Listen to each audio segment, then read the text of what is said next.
NAFTA, jobs going overseas, Kodak, buildings down, Xerox been laying off. All over the country, jobs have been leaving. Then we had Wall Street and the big banks had the problems. The government bailed them out. And now we're having tight budget problems. And I guess the blame is public employees in general and unions. What do you have to say about that? Well, it would be funny if it weren't so sad, but I don't even follow the logic. Management messes up. Wall Street reveals its greed. The country is on the brink of bankruptcy, and they blame the people on the line, the workers, the ones who aren't making the decisions but are just working their fingers to the bone. I think that's hardly plausible. What I think is happening is that the economy is hitting everyone so hard that everyone is suffering, and the people, the overwhelming majority of people who see their standard of living reduced, who see benefits diminishing, who see unemployment increasing, and who aren't in a union are saying, wait a minute, why aren't these unionized people as miserable as me? It's not fair. If I'm going to be miserable, I want everyone else to be miserable. And so, unfortunately, it's the kind of subliminal and subconscious blame fixing that wants everyone to be reduced to the lowest common denominator, which is unfortunate, because I would think that if I were in a situation like that, I would look at the unionized workers and say, wait a minute, they're not doing as badly as I am. Maybe the fact that they're in a union has something to do with it, and so I want to start a union. Yeah, you're doing something right. Yeah, I mean, you can either criticize those who are managing better because they've come together as a union, or you can go after them so that everybody would be suffering just like you are suffering. And maybe it's human nature, maybe misery loves company is true, but I think after people give it some thought, some further thought, I predict that there will be a renewed interest in unionizing. And there's been a substantial and steady and continuous decline in unions, particularly in the private sector. Virtually the only segment of society that is densely unionized is the public sector. And what is it now? Less than 14% of America's workers are unionized. So I think that these bad times may have a similar effect on American society that the Great Depression did. That's when unions started really substantially thrived. And I think that our day is coming again. So they want to eliminate pensions and get this 401k thing. What do you think about that? I mean, aren't pensions a good thing for society? I mean, don't people with pensions get their houses remodeled and buy things? I mean, they are very good for society, but it's also a question of some basic fairness. I mean, if I work all my adult life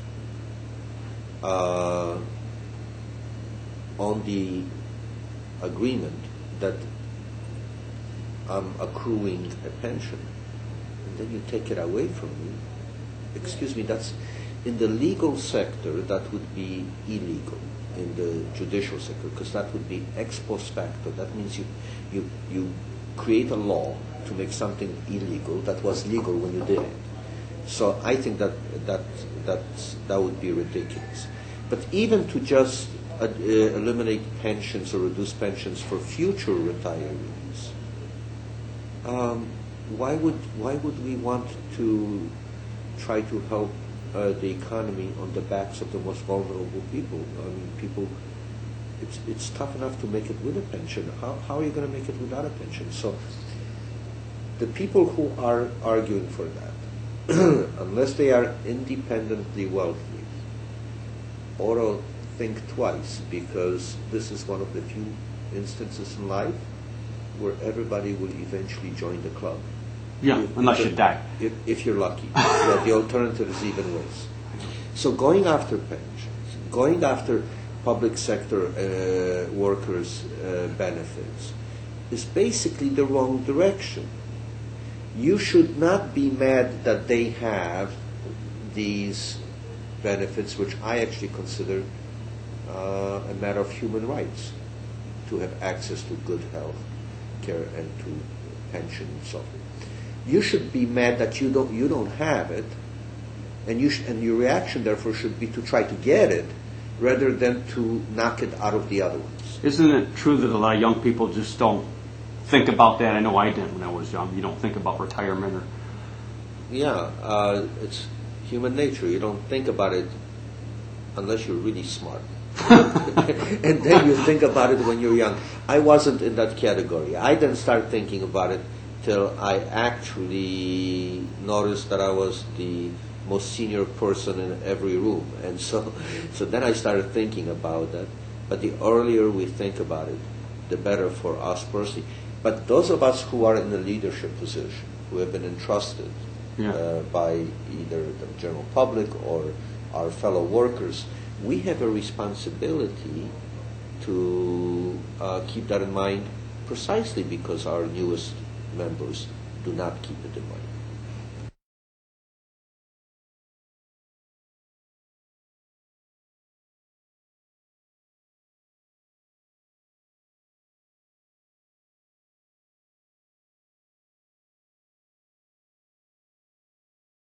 As far as pensions, I've heard two things proposed.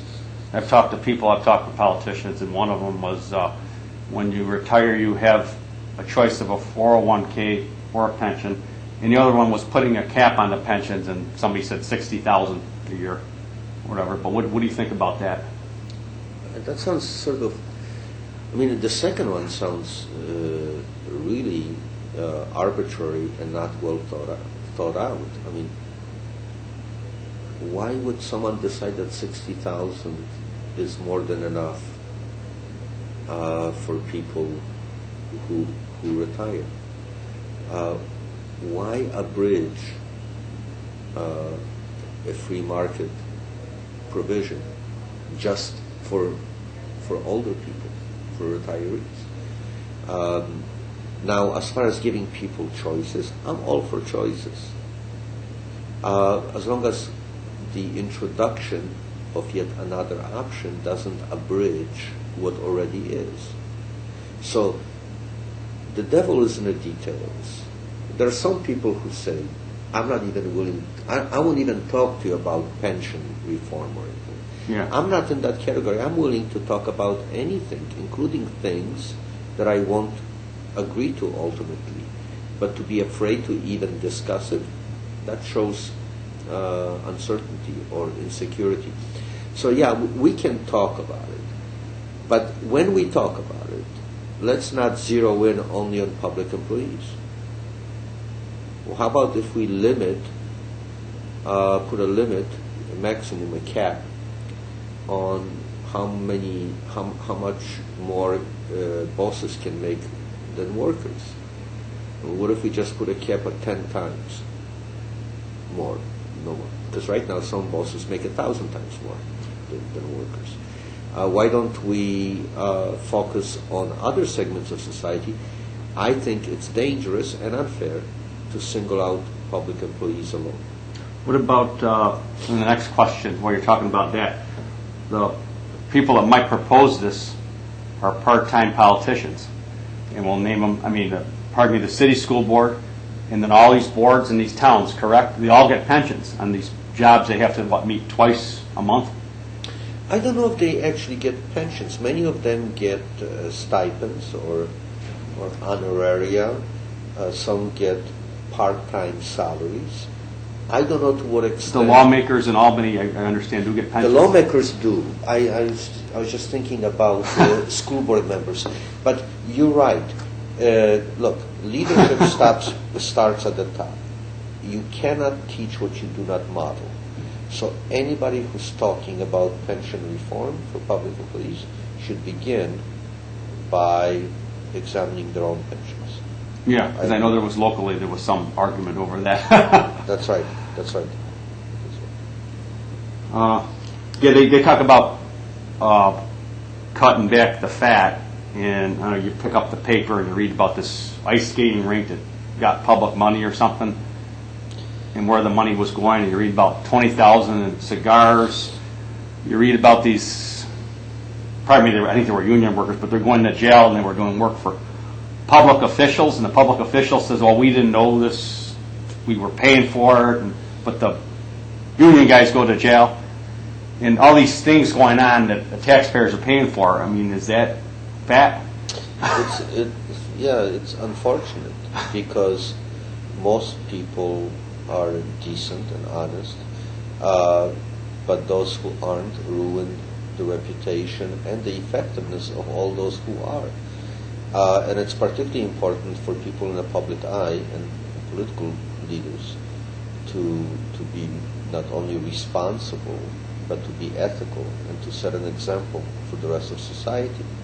So, yeah, it saddens me when I see these abuses, and I wonder whether we're actually seeing all of it, because I would suspect that most of what shouldn't happen, but does happen, happens without any limelight on it. If it don't make the paper, It doesn't make the paper, and probably in a twisted way, it's not even considered illegal by those who do it. Yeah. So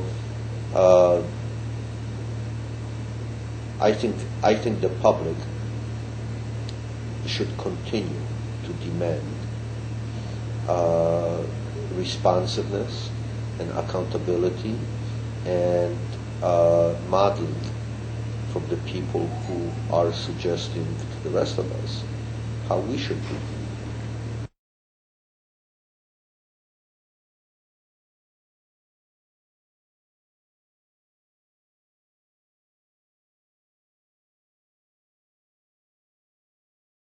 I got to ask this question: Are teachers all lazy? Like some people seem to think. I heard this. I mean, I know the answer to that. I mean, I could tell you stories about teachers that work very late at night. But Yeah, I mean, I don't know where that comes from. The opposite is true about teachers. Teachers don't go into teaching because they want to become very wealthy. And those who do get quickly disappointed. Teachers are, by nature, tend to be do-goodniks. They want to do good, especially to kids. There's almost a built-in assurance that teachers can't be lazy, by and large. I mean, do we have some bad examples, exceptions? Yes, every occupation does. But I think that's a very small minority of teachers. Let me tell you why. There is a built-in incentive not to be lazy and not to be incompetent. And it's called reality check. If you're a teacher and you go into a classroom, let's say of middle schoolers, and you're unprepared, or you're lazy, or you don't know your stuff, God help you, they'll eat you up alive and spit you out. It is tougher to be unprepared and incompetent and survive than it is to be competent and prepared. That's why most teachers put a premium. They know that that they wouldn't wish on anyone to go in unprepared or incompetent into a classroom. Most parents know that. That's why they respect teachers. people who don't understand teaching and who've never been spotted inside a classroom since they graduated from the classroom are the ones who believe this myth or this stereotype that teachers are lazy. I don't know a single lazy teacher, and I've been a spokesperson for teachers for nearly 30 years. To be a teacher now, you need a master's degree, correct? And you have to, be certified and take a test? First of all, you need a college education. Secondly, you need to get a master's degree or go to a, you need to get certification. Expensive, very expensive, right? You have to do practice teaching. You have to get master's degree within 5 years so you can be employed by a public school system. Many teachers go well beyond that. They get nationally board certified as specialists. In Rochester city schools, you get a mentor, and at the end of the year, you have to get a thumbs up not only from your principal but also from your accomplished mentor teacher. So there are a lot of checkpoints. It's a rigorous preparation, it's a rigorous entry, and it's a rigorous standard. And actually, this gives me hope that teachers in the future will actually be even more credentialed and more qualified than ever in the past. Don't they videotape them too, even for the certification? They videotape them, they fingerprint them now, they scrutinize them, and I'll tell you something that the public doesn't know, that because of the mentor program that we have here in the city school district and the peer review program where teachers are involved in actually making judgments about other teachers' practice, especially new teachers, between 8 and 12% of first-year teachers in the Rochester City School District do not make it into the second year. So we do rigorous quality control, and the union designed and negotiated the plan to do quality control at the threshold and to involve our best teachers in scrutinizing our most novice teachers to help make the right decision as to who belongs in teaching and who doesn't. So they want to eliminate tenure because they claiming that there's these goof-ups they can't fire. But you're saying that it's very hard, now to get, if you're a goof-up, to make it. Absolutely. And I think that being fixated on weeding out bad teachers is not as effective as being fixated on cultivating good teachers. So if somebody's incompetent, they should either improve or be removed. Because anyone who's not doing the kids any good is not doing the rest of us any good.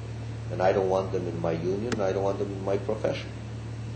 In other words, I wouldn't want anyone teaching kids in schools that I wouldn't trust to teach my own grandchildren. That's essentially the standard that I apply. So, tenure. Tenure is a word. I think maybe it's a good idea to get rid of that word, because what we should be committed to is not the word tenure, but what it's supposed to represent. It's supposed to represent fairness and due process, so that if you get too expensive for a school district, they won't just unceremoniously kick you out and hire 2 people instead. Didn't Greece get sued for that? Absolutely. Or if somebody doesn't like you because you remind them of their least favorite uncle, they can't just let you go for no reason. All it means is, let's be fair. If you're going to fire me, tell me what the reason is. In a way, it gives teachers their same rights that citizens have, presumably, through the Constitution of the United States. To know the charges against you, to have your day in court, to know who makes the charges, and to defend yourself. So, I'm all for figuring out how can we keep fairness and due process, what other ways we can do it if it's not tenure. But I'm not attached to the word tenure. I'm just attached to the concept of fairness and due process. And I know that in the private sector you can be fired for no reason, right? Yeah. But I don't Oh, think yeah. it's a good idea. And I That's don't law. want to go back to, and I don't want teachers to be in that position. I think in the private sector, they should get fairness and due process in hiring and firing also. In other words, just as when we talked about other issues like pension and benefits and so forth, I want to ratchet things up, not to ratchet them down. I want things to go to the higher denominator, not to the lower denominator.